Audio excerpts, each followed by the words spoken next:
A blessed season. We are now on our fifth night of our Simbang Gabi Couch series. Our text for today is in Luke chapter 1, verse 26 to 38. And I'm going to read it in Pinoy version. Pinahayag ang pagsilang ni Jesus. Nung 6 months nang buntis si Elizabeth, pinadala ng Diyos si Angel Gabriel sa bayan ng Nazareth sa Galilee.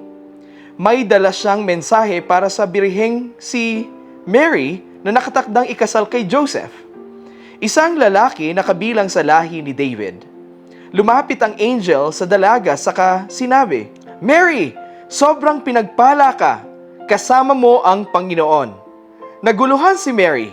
Iniisip niya kung ano ang ibig sabihin ng mga sinabi ng angel.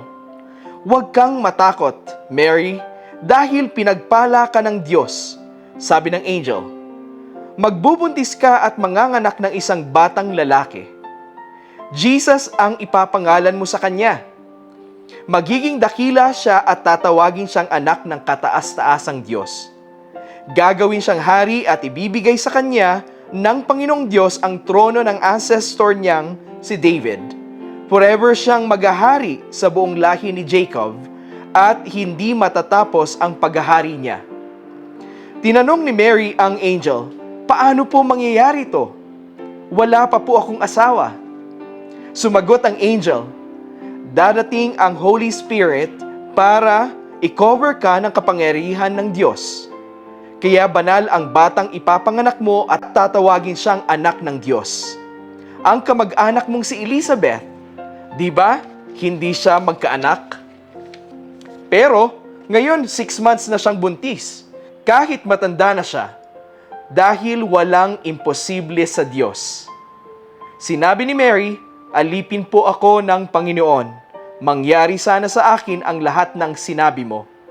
Tapos umalis na ang angel. There are 15 messianic prophecies Jesus fulfilled, not to mention the 324 individual prophecies that related to the Messiah. Number 1, Messiah is to be born in Bethlehem. 2, Messiah is to be preceded by a messenger. 3, Messiah is to enter Jerusalem on a donkey. 4, Messiah is to be betrayed by a friend. 5, Messiah is to be sold for 30 pieces of silver. 6, the money for which Messiah is sold is to be thrown to the potter in God's house. 7, Messiah is to be born of a virgin. 8, Messiah is to be hated without cause. 9, Messiah is to be silent before his accusers. 10, Messiah is to be executed by crucifixion by having his hands and feet pierced. 11, Messiah is to be given vinegar to quench his thirst. 12, Messiah is to be executed without having a broken bone. 13, Messiah is to be buried with the rich when dead. 14, Messiah is to be raised from the dead. And 15, Messiah is to be executed by crucifixion as a thief. When we put him in numbers, according to mathematician Peter Stoner, the chance of the prophesied Messiah fulfilling all 8 is 1 in 100 quintillion. Yet, Jesus Christ didn't just meet 8 prophecies. He fulfilled over 324 distinct prophecies concerning the Messiah. That is truly remarkable. It's astonishing, isn't it? So what does this mean to us? Our Lord Jesus Christ, ang ating tagapagligtas, ay tunay na Diyos. Posible ang lahat ng bagay sa Kanya. Ang ating Kristo na pinaglilingkuran mula noon hanggang ngayon ay totoo at tunay na Diyos. Kaya when doubts about Jesus disturb your mind, remember this message. Jesus Christ is 1 in 100 quintillion. Not a trillion, not in a billion, and not in a million. He is the only one who fulfilled all the prophecies about the Messiah. Siya ang nag-iisang tiyak sa 1,000 duda. Kaya sana sa huli, palagi, babalik pa rin tayo sa yakap niya at pipiliin nating maging kanya.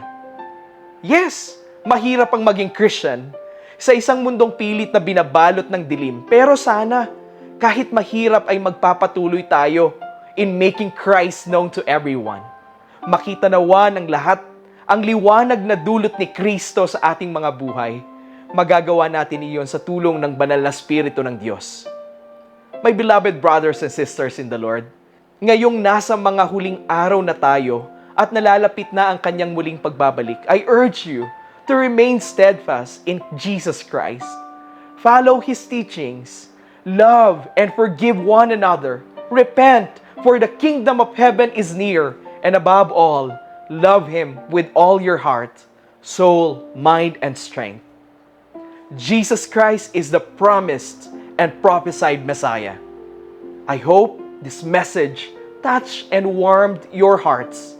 If you haven't yet accepted Jesus as your Lord and Savior, I invite you to pray this prayer.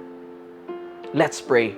God, I know I am a sinner, and I am sorry for the sins I have committed. And I know my sins put distance between us, and I know I cannot save myself. Only your Son, Jesus, Yeshua, can save me and eliminate the distance between us. I believe He is your Son who died for my sins and rose from the dead. I receive Him as my Savior and accept your offer of forgiveness and everlasting life. Thank you, Father. In the name of Jesus, I pray.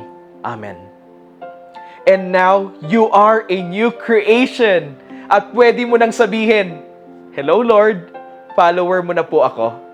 In the name of Christ. Amen. Have a blessed season!